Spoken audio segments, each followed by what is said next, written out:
자, 여러분, 우리 아이가 평소에 어른의 말을 얼마나 잘 들어먹고 있나요? 이지 아이. 아이의 언어 발달이 늦나요? 아이가 때가 많고 말을 잘 듣지 않나요? 그렇다면 오늘부터 우리 아이의 수용 언어에 주목해 주세요. 안녕하세요. 이지아이 언어조열사 이지쌤입니다.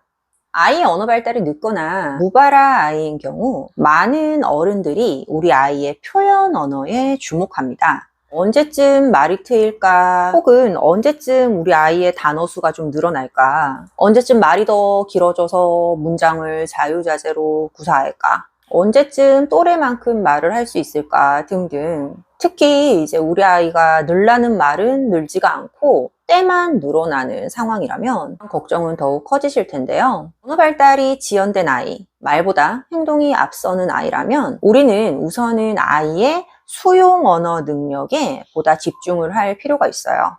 네, 오늘 이지쌤과 함께 이제 수용 언어에 대한 이야기를 조금 한번 해볼 건데요. 자, 수용 언어. 많은 분들이 들어보셨을 것 같아요. 특히 아이의 언어 발달에 관심이 많은 분들이라면 이제 표현 언어와 대비해서 표현 언어, 수용 언어 이렇게 많이들 들어보셨을 것 같은데요. 제가 어머님들과 이야기를 나누다 보면 어머님들은 이해라는 단어를 많이 쓰세요. 그리고 이 이해라는 단어와 수용이라는 단어를 많이들 혼동하시는 것 같더라고요. 그래서 이제 아이에 대해서 접근을 할 때 이 이해와 수용의 혼동에서 1차적으로 살짝 어긋나 버려요. 자, 여러분, 아이가 이해하는 것까지를 최종 단계로 생각하시면 안 돼요. 온전한 수용 단계에 접어들었을 때 우리 아이가 보다 성장할 수 있습니다. 듣고 아는 것에서 끝나면 안 되고요. 들어 먹어서 할 수 있어야 합니다. 그럼 본격적으로 시작을 해볼게요. 오늘 말이 늦은 아이와 떼쓰는 행동을 보이는 아이에 대한 이야기를 할 건데 두 경우를 같이 이야기를 하게 된 이유는 이 두 경우 다 수용 언어가 중요하기 때문이에요. 말이 늦는 경우는 이제 우리가 아이에게 지금 단계보다 발전된 말을 쓰도록 가르치죠. 그리고 문제 행동을 보일 때 그 아이가 때를 쓸 때도 우리가 아이에게 보다 발전된 성숙한 행동을 하라고 가르칩니다. 둘 다 어떻게 보면 이제 표현화되는 영역이에요. 예를 들어 볼게요. 아이가 단어 수준으로 말을 하는데 아이에게 단어를 붙여서 호랑이가 달려요. 기린이 풀을 먹어요. 이런 걸 가르쳤어요. 이제 표현 언어를 확장시켜 주는 거죠. 그래서 아이에게 이걸 가르쳐 주고 우리 아이가 이 말을 이해했습니다. 그런데 이제 아이가 이걸 한번 배웠다고 언제 어디서나 자유자재로 이걸 쓰느냐는 거죠. 그렇지는 않거든요. 실제로 제가 수업을 진행할 때도 아이와 저가 이제 1대1 상황, 1대1 상황에서 할 수 있는 표현 언어가 일상으로 나아갔을 때 일상에서 온전히 나오지 않는 경우가 많이 있습니다. 물론 여기에는 이제 여러 가지 변수와 이유들이 있어요. 일반화를 위한 중재라든지 아니면은 상황적 맥락에 따른 중재라든지 여러 가지 변수가 많지만 그런데 오늘 이야기를 할 변수는 바로 수용 언어 영역이거든요. 이게 참 중요해서요. 자, 아이가 친구랑 놀다가 친구 물건을 뺏었어요. 막 소리 지르면서 뺏었어요. 혹은 자기 마음대로 안 된다고 지나치게 큰 소리로 때를 씁니다. 엄마는 아이에게 이러면 안 된다라고 말을 해요. 일단 상황이 일단락되고 난 뒤 아이에게 이거는 잘못된 거라고. 다음부터는 그러지 말자. 이렇게 얘기를 하고 그러면 아이는 네 합니다. 아이가 그 상황에서는 이제 엄마의 말이 이해가 되었단 말이에요. 그런데 다음번에 어린이집에서 또 그래요. 자, 아이에게 표현 언어를 가르쳤고 아이는 이해했어요. 아이에게 아이가 한 행동이 나쁜 것이라는 것을 가르쳤고 아이는 이해를 했습니다. 그런데 다음번 상황에서는 또 제자리입니다. 또 똑같은 문제로 어른은 아이와 씨름을 하고 있어요. 제가 간단한 예를 들었지만 근원적으로 이러한 상황이 반복되고 있다면 우리 아이는 결론적으로 어른의 말을 들어먹지를 않은 거예요. 자, 여러분, 우리 아이가 평소에 어른의 말을 얼마나 잘 들어먹고 있나요? 혹은 반대로 우리 아이가 평소에 어른의 말을 얼마나 귓등으로 듣고 있나요? 이해라는 것은 안다는 것입니다. 알게 되었다라는 의미죠. 물론 이제 이해라는 단어에도 받아들였다는 의미가 포함되어 있지만 우리가 아이의 언어 발달이나 행동에 관련된 이야기를 할 때에 있어서의 그 이해는 통상적으로 아이가 안다라는 개념으로 많이들 사용을 하시는 것 같아요. 인식한다. 이런 뜻으로 많이 사용하고 있는 것 같습니다. 이 영상에서도 이해라는 단어를 그렇게 사용을 하도록 할게요. 그런데 아이에게 이제 다양한 표현 언어를 알려주기 전에 아이가 이미 이해하고 있는, 아이가 인식하고 있는 그 개념이나 행동을 수용하는 단계까지 이끌어 가주셔야 해요. 여기서 우리가 이야기를 하는 이 수용이라는 단어의 정의는 아이가 그 말을 이해하고 받아들여서 온전하게 표출해내는 것을 의미합니다. 우리가 여기서 말하는 수용이라는 단어에는 어떠한 단서도 붙지가 않아요. 아이에게 집에서 물티슈 들고 와 하면 아이가 엄마에게 물티슈를 가져다 준다고 합니다.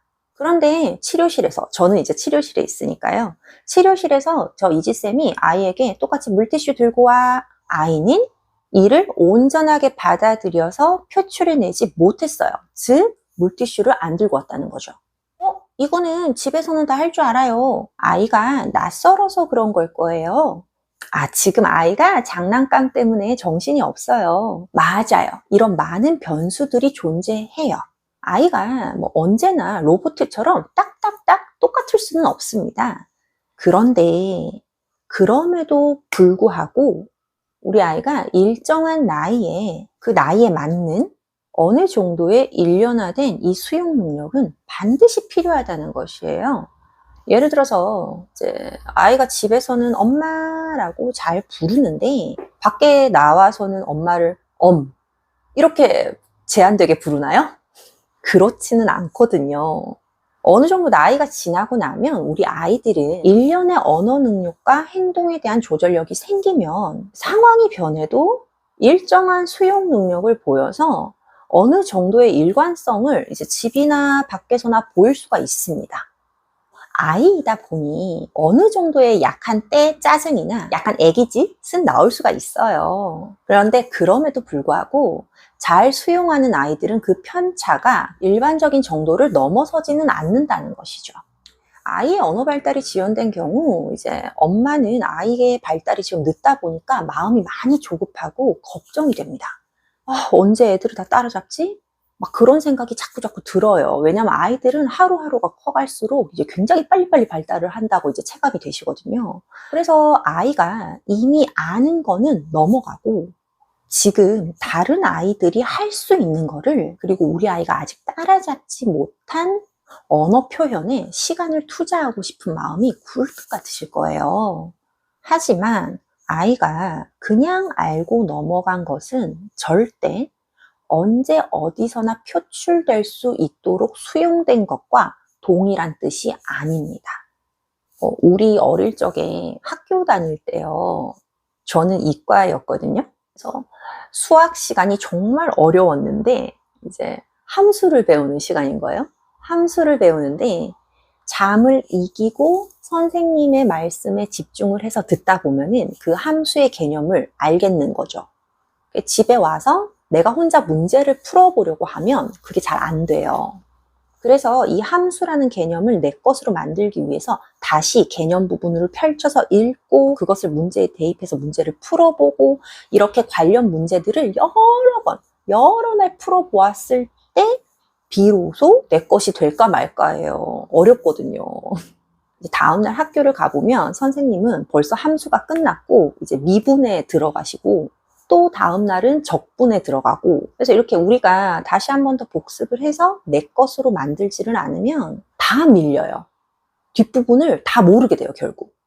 자, 그러면서 저는 이제 결국 수포자의 길을 진지하게 이제 고민하기 시작해요. 오늘 이 영상에서 수용한다는 것은 화자가, 즉 말하는 사람이 이야기를 했을 때 그 말을 청자, 즉 듣는 사람이 온전히 받아들인다는 것입니다.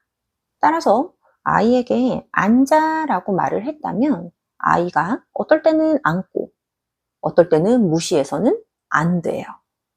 그러면 아이가 앉아라는 말은 이해 자체는 할지라도 온전하게 수용하지는 못한 상태인 것입니다. 아이에게 기다려라고 했는데 어떨 때는 얌전히 기다리다가 어떨 때는 무시하고 뛰어간다면 이 역시 마찬가지예요. 그럼 수용 능력을 향상시키기 위한 현명한 방법은 무엇일까요?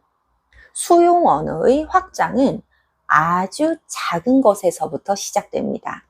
아이가 이미 알고 있는 친숙한, 간단한 어떤 지시를 평상시에 자주 다양한 상황에서 들려주세요. 그리고 화자인 어른이 이 지시를 말했을 때 아이가 수용하고 잘 따른다면 매우 큰 칭찬과 격려를, 만약 아이가 이미 알고 있는 이 지시조차 따르지 않는다면 그 지시를 따르도록 직접적인 도움을 주세요. 이 지시는 매우 쉽고 간단해야 하고 일상에서 자주자주 사용되어져야 합니다. 아이의 나이마다 이렇게 제시할 수 있는 지시의 수준은 매우 다르겠지만 아까 예를 든 것처럼 앉아나 기다려 같은 것들을 해볼 수가 있겠죠. 그리고 아이가 이미 이해하고 있는 이 지시를 행하지 않으면 아이를 직접적으로 앉혀주시고 혹은 아이가 잠깐이라도 기다리도록 이렇게 눈을 보며 아이를 유도해 주세요. 그리고 아이가 이를 잘 수용해서 이행을 했을 때는 어김없이 따뜻한 눈빛으로 칭찬과 격려를 해주세요. 성급하지 않게 마치 일상에서 이가 녹아들듯이 자연스럽게 지속해 주세요. 아이의 수용 능력이 높아질수록 우리는 욕심내지 않고 천천히 아이가 할 수 있는 것을 계속해서 지시해 나가고 잘 되지 않을 때는 이를 아이가 끝까지 행할 수 있도록 어른이 아이를 잡고 직접적으로 도와줘야 합니다. 그러면 언젠가부터 우리 아이는 조금씩 받아들여야 한다는 것을 깨닫고 받아들이게 될 거예요. 이러한 수용 능력의 향상에 대한 일상화는 추후 우리 아이의 사회적 규칙 및 행동 통제, 그리고 학습 능력에도 분명히 긍정적인 영향을 가져다 줄 거예요. 네, 오늘은 이지쌤과 함께 수용 언어 능력에 대한 이야기를 한번 나눠봤어요. 내용이 도움되셨나요? 도움되셨다면 구독과 좋아요는 저 이지쌤에게 매우 큰 힘이 됩니다. 그럼 다음번 영상에서도 유익한 내용으로 찾아뵙도록 할게요. 감사합니다.